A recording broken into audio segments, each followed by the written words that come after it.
ఇయర్స్లో గోంగూర అన్నమాట.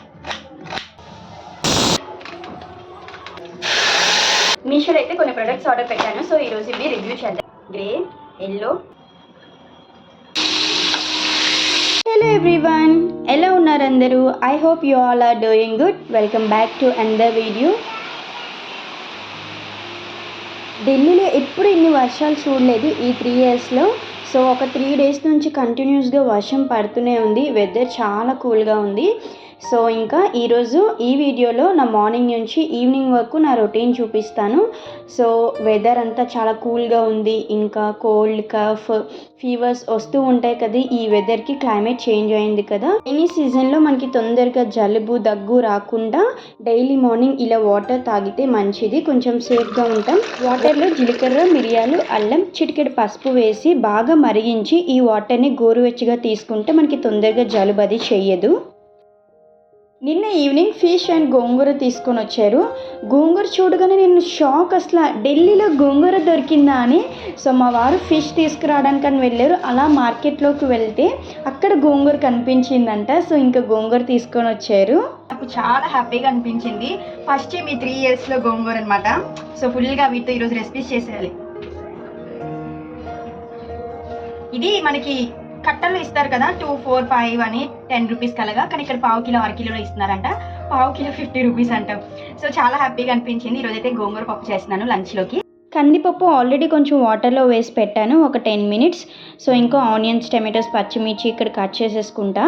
సో నేను చూడగానే చాలా హ్యాపీగా ఫీల్ అయ్యాను. ఈ 3 ఇయర్స్లో ఎప్పుడు మాకు అసలు గోంగూరే దొరకలేదు. నార్త్ సైడ్ గోంగూర అసలు ఉండదు. నాకేమో గోంగూర అంటే చాలా పిచ్చి, కానీ ఇక్కడ ఎప్పుడు చాలా మిస్ అవుతాను గోంగూరని మాత్రం. సో డ్యూటీ నుంచి ఫిష్ తేయడానికి వెళ్ళారు యాక్చువల్గా. సో ఈ మధ్యన ఫిష్ అది సీ ఫుడ్ ఫ్రెష్గా దొరుకుతుందని అక్కడ నుంచి ఒక 40 మినిట్స్ జర్నీ. కానీ ఆ జర్నీ చేసుకొని వెళ్ళి ఫ్రెష్గా సీ ఫుడ్ తీసుకొని వస్తున్నారు. ఆ మార్కెట్లోనే ఈ గోంగూరను చూసారంట, ఇంకా తీసుకొని వచ్చేసారు. మన సైడ్ ఏంటి కట్టలు అమ్ముతారు కదా, 20 రూపీస్ కిన్నని, 4, 5 అని. సో ఇక్కడ 1/2 కిలో, 1/2 కిలో ఇలా ఇస్తున్నారంట. సో 1/2 కిలో 50 రూపీస్ అంట. ఒక 3 తీసుకొని వచ్చారు. ఈరోజు ఒక కట్ట గోంగూర పప్పు చేసేస్తున్నాను లంచ్లోకి. తర్వాత రొయ్యలు తీసుకొని రమ్మన్న, గోంగూర రొయ్యలు కుక్ చేయడానికి. అండ్ ఇంకోటి గోంగూర పచ్చడి చేస్తాను. సో ఇది చూడగానే అసలు ఎంత హ్యాపీనెస్ అంటే, నాకు చాలా రోజులు అయింది గోంగూర తిని. ఆకుకూరల్లో చాలా ఇష్టమైనది ఏంటి అంటే గోంగూరనే. సో నార్త్ సైడ్ దొరికిందంటే చాలా సంతోషించాలి. నేను చూడగానే చాలా ఎగ్జైట్ అయిపోయాను అసలు.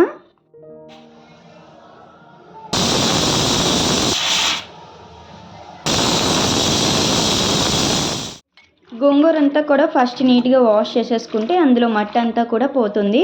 గోంగూర చూడడానికి ఇంత ఉంది, కానీ ఇది ఫ్రై చేస్తే ఎంత రాదు, చాలా తక్కువ వస్తుంది. కుక్కర్లో ఆల్రెడీ పప్పు, టమాటో, ఆనియన్స్, మిర్చి వేసేసి పెట్టేశాను. అది అయిపోయింది కదా. ఇప్పుడు మనం ఫస్ట్ గోంగూర ఫ్రై చేసేసుకుందాం. సో ఆయిల్ వేసేసి గోంగూర అంతా కూడా అందులో వేసేసుకుందాం.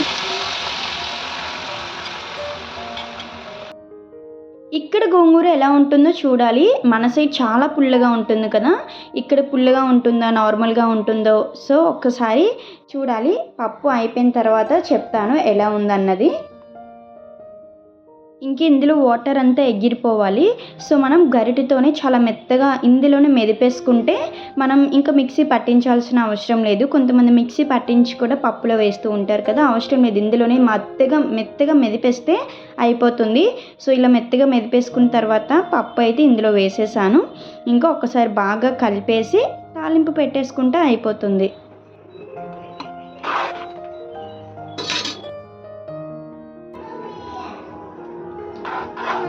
తాలింపు కోసం ఆయిల్ వేసుకున్న ఒక 3 టేబుల్ స్పూన్. అందులో జీలకర్ర, ఆవాలు, ఎండుమిర్చి, వెల్లుల్లి ఎక్కువ వేసుకున్నాను. వెల్లుల్లి ఎక్కువ వేసుకుంటే పప్పు టేస్ట్ బాగుంటుంది.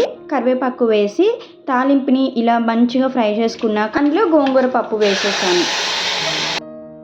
స్మెల్ చాలా బాగా వస్తుంది. టేస్ట్ చేశాను, గోంగూర పుల్లగానే ఉంది. ఒకవేళ పుల్లగా లేకపోతే కొంచెం చింతపండు వేద్దాం అనుకున్నాను, కానీ చాలు, ఆ మాత్రం పులుపు ఉంది, సరిపోతుంది. టేస్టీగా కూడా ఉంది గోంగూర పప్పు. పప్పులోకి కొన్ని పాపడ్స్ ఫ్రై చేస్తాను.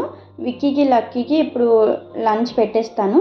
ఈరోజు అతను కూడా లంచ్ పట్టుకొని వెళ్ళలేదు, ఆఫ్టర్నూన్ వచ్చేస్తాననేసి అన్నారు.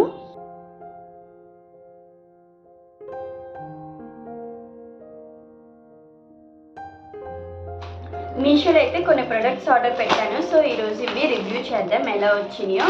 సో బ్లాక్ బీడ్స్, శారీస్ ఇవన్నీ కూడా పెట్టాను. ఆల్రెడీ నేను అన్బాక్సింగ్ చేసేసాను. ఫస్ట్ మీకు బ్లాక్ బీడ్స్ చూపిస్తాను. చాలా బాగా వచ్చాయి బ్లాక్ బీడ్స్ అయితే. ప్యాక్ ఆఫ్ 6 టోటల్గా. ప్యాకింగ్ చూడండి, ఇంత చిన్న బాక్స్లను అన్నీ పెట్టేశారు. సో ఎనీవేస్ ఈ 6 కూడా ఎలా ఉన్నాయో మీకు చూపిస్తాను. దీని కాస్ట్ మనకి 130 రూపీస్ పడింది. మీకు ఈచ్ వన్ చూపిస్తాను. పక్కన చూపిస్తున్నాను చూడండి, హ్యాండ్మేడ్ పెట్టి. సో ఈ పెండెంట్స్తో సింపుల్గా క్రేజీగా చాలా బాగున్నాయి. అనిపించింది తీసుకుంటున్నాను కదా. సో ఇవి వచ్చేసి మార్కెట్లో 40 రూపీస్కి తీసుకుంటున్నాను. ఇవి చాలా బాగా వచ్చినాయి. ఐటమ్ ఈ ప్రోడక్ట్ అయితే బాగుంది. సో నెక్స్ట్ నేను బాబుకి ఇంకా రైనీ సీజన్ కదా, మస్కిటోస్ అవి కుట్టుకుంటా 3/4 స్లీవ్స్ తీసుకున్నాను. సో ఇవి కూడా చాలా బాగా వచ్చినాయి. సో ఇవి కూడా ప్యాక్ ఆఫ్ 5 టీషర్ట్స్ 5 డిఫరెంట్ కలర్స్లో వచ్చినాయి. కాటన్ చాలా బాగున్నాయి టీషర్ట్స్ అయితే మాత్రం. ఇవి నాకు చాలా నచ్చాయి. ఇంకా కిందకి ఆడుకోవడానికి వెళ్తూ ఉంటారు కదా, వీళ్ళకి మస్కిటోస్ అవి కుట్టకుండా ఉండడానికి 3/4 స్లీవ్స్ తీసుకున్నాను. టీషర్ట్స్ ప్రైస్ వచ్చేసి మనకి 295 రూపీస్ పడింది. సో ఓతే కదా. క్వాలిటీ అంతా కూడా బాగుంది. సో కలర్ అంటారా, వాష్ చేశాక నేను నెక్స్ట్ వీడియోలో మళ్ళీ మీకు రివ్యూ ఇస్తాను. సో టీషర్ట్స్ అన్నీ చూశారు కదా, డిఫరెంట్ కలర్స్తో డిఫరెంట్ ప్యాటర్న్తో చాలా బాగా వచ్చాయి టీషర్ట్స్ అయితే. ఈ ప్రొడక్ట్స్ ఏమైనా మీకు నచ్చితే కామెంట్ చేయండి. వీటి లింక్స్ని నేను మీకు ప్రొవైడ్ చేస్తాను.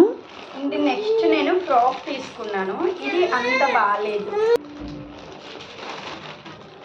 ఇది తీసుకున్నాను ఫ్రాక్ పింక్.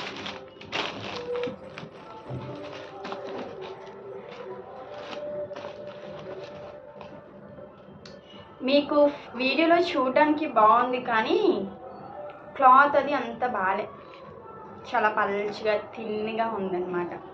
కాటన్ అని చూపించారు ఫ్రాక్, కానీ ఇది లైక్ పాలిస్టర్ సిల్క్లా ఉంది. సో అంత బాగాలేదు. చాలా ఎక్స్పెక్ట్ చేశాను చాలా బాగా వస్తుందని, కానీ ఈ ఫ్రాక్ అంత బాగాలేదు. ఎస్ సైజ్ పెడితే ఇది XXL వచ్చింది నాకు. అందుమీద ఎస్ అనే ఉంది కానీ చాలా పెద్దగా ఉంది ఫ్రాక్ అయితే. వీడియోలో చూడడానికి బాగుంది కానీ బయట అంత బాగాలేదు. సో నచ్చలేదు. దీని ప్రైస్ వచ్చేసి 385 రూపీస్. ఈ ఫ్రాక్ చాలా బాగా వస్తుందని చాలా హోప్స్ పెట్టుకున్నాను, కానీ చాలా డిసప్పాయింట్ చేసింది. ఇంకా నెక్స్ట్ శారీ తీసుకున్నాను. యానివర్సరీ వస్తుంది. అసలు ఎన్ని శారీస్ చూశాను, ఇంకా శారీస్ ఎలా వస్తాయని ఒక డౌట్ ఒకటి. అండ్ ఇక్కడ స్టిచ్చింగ్ చేయరు, మన సైడ్ స్టిచ్చింగ్ చేసినట్టు ఇక్కడ స్టిచ్చింగ్ చేయరు. సో శారీ తీసుకోవాలా లేదా అన్నది ఒక క్వశ్చన్ మార్క్.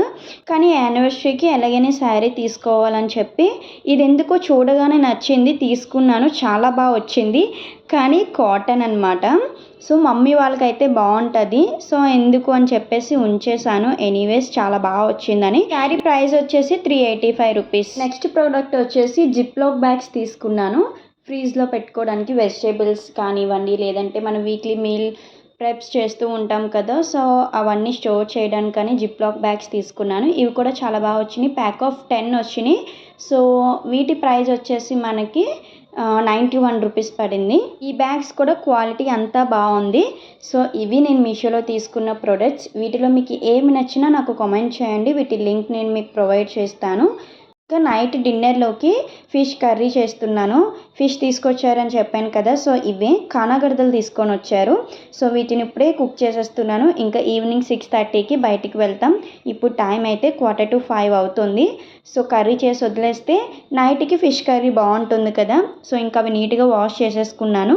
కడాయిలో 3 to 4 టేబుల్ స్పూన్ ఆయిల్ వేసుకొని ఆనియన్స్, పచ్చిమిర్చి వేసి ఫ్రై చేసుకున్నా. ఫిష్ కర్రీ ఎప్పుడు తినాలి అనుకున్నా, మనం తినాలి అనుకున్న టైంకి ముందే ఒక 3 to 4 అవర్స్ బిఫోర్నే చేసి పెట్టుకుంటే టేస్టీగా ఉంటుంది కర్రీ. ఆనియన్స్ ఫ్రై అయ్యాక టమాటో ప్యూరీని వేసుకున్నాను. 2 టమాటోస్, 2 ఆనియన్స్, అల్లం, వెల్లుల్లి, జీలకర్ర, ధనియాలు వేసి మిక్సీ పట్టించాను. ఆ పేస్ట్ని వేసాను. సో అది పచ్చివాసన పోయినంత వరకు కూడా ఫ్రై చేసుకొని అందులో ఉప్పు, కారం వేసుకున్నాను. సో ఇంకో 2 minutes ఇలా మీడియం ఫ్లేమ్లో దాన్ని ఉడికించాక ఇందులో ఇప్పుడు చింతపండు రసం వేసుకున్నా. పులుపు వేసుకున్నాక అందులో కొద్దిగా వాటర్ కూడా యాడ్ చేశాను. ఈ పులుసు మనకి బాగా మరిగిన తర్వాత ఇందులో మనం చేప ముక్కలను వేసుకొని మీడియం ఫ్లేమ్లో ఇంకో 5 మినిట్స్ కుక్ చేసుకోవాలి. సో చేప ముక్కలు మనకి సాఫ్ట్గానే ఉంటాయి కాబట్టి తొందరగా ఉడికిపోతాయి. సో ఒక 5 మినిట్స్ మీడియం ఫ్లేమ్లో కుక్ చేసుకుంటే సరిపోతుంది. మరి ఎక్కువగా కుక్ చేసుకున్నా అంత టేస్టీగా ఉండదు మనకి పులుసు. సో లాస్ట్లో కొద్దిగా కొత్తిమీర వేసుకున్నాను. ఒకసారి టేస్ట్ చేస్తున్నాను ఉప్పు కారం అన్నీ సరిపోయాయా లేదా అనేసి. నాకు చేపల పులుసు వేడిగా ఉన్నప్పుడు ఉప్పు సరిగ్గా తెలియదు. మళ్ళీ అది కొద్దిసేపు అయ్యాక చెక్ చేసుకుంటాను. సరిపోతే మళ్ళీ అందులో ఉప్పు వేసుకుంటా. ఇంకా తోక ముక్కలన్నీ ఫ్రై చేస్తున్నా. సో ఈ తోక ముక్కలకి ఘాట్లు పెడుతున్నా. కానాగడదల చేపలకి ఈ తోక ముక్కలకి ఇలా ఘాట్లు పెడితేనే మసాలా అంతా కూడా లోపలికి పట్టి ఫ్రై చాలా టేస్టీగా ఉంటుంది. ఇందులో ఉప్పు కారం వేసి చేప ముక్కలకి బాగా పట్టించి ఒక 15 మినిట్స్ వదిలేసి తర్వాత ఫ్రై చేసుకుంటాను. ఇంకా ఏం మసాలాస్ యాడ్ చేయలేదు. ఈ చేపలకి ఉప్పు కారం పెడితే చాలు, టేస్టీగా ఉంటాయి మనం ఫ్రై చేసుకుంటే. చేప ముక్కలకి ఇలా ఉప్పు కారం బాగా పట్టించి మూత పెట్టి ఒక 15 మినిట్స్ వదిలేస్తే మసాలా అంతా కూడా ముక్కలకి బాగా పడుతుంది. ఇంకా నెక్స్ట్ వచ్చేసి ఫ్రై చేసుకుందాం వీటిని. ఫిష్ ఫ్రై ఎప్పుడు కూడా నేను షాలో ఫ్రై చేస్తాను. ఇలా 3-4 టేబుల్ స్పూన్ ఆయిల్ వేసుకొని ఇలా ప్యాన్ మీదే ఫ్రై చేసేస్తాను. ఫిష్ ఎప్పుడు కూడా డీప్ ఫ్రై చేయను నేను. ఇలా ప్యాన్ మీద కానీ కడాయిలో కానీ ఆయిల్ వేసి తక్కువ ఆయిల్ వేసుకొని ఫ్రై చేసుకుంటాను. ఈ ఫిష్ కొంచెం ఎక్కువసేపు ఫ్రై చేయాలి. వీటిని అటు ఇటు సైడ్స్ కూడా కొంచెం నించోబెట్టి అలా ఫ్రై చేశాను. చాలా టైం టేకేనా, కొంచెం పచ్చి పచ్చిగా ఉంటుంది లేదంటే లోపల. ఈ ఫిష్ ఫ్రై అవ్వడానికి కొంచెం టైం పట్టింది. చేప ముక్కలన్నీ కూడా ఫ్రై చేసేసాను. ఇక్కడ వేడిగా చేస్తూ ఉంటే విక్కీ లక్కీకి వాళ్ళ డాడీ పెడుతూ ఉన్నారు. ఇంకే ఈ వీడియో ఎండ్కి వచ్చేసాం. ఐ హోప్ ఈ వీడియో మీకు నచ్చిందని అనుకుంటున్నాను. ఈ వీడియోలో మీకు ఏ చిన్న పార్ట్ నచ్చినా సరే లైక్ చేయండి. మీరు చేసే లైకే నాకు చాలా motivation. And comment, share, subscribe to our channel. Thank you for watching. Next వీడియోలో కలుద్దాం. Until then bye guys, take care, keep smiling.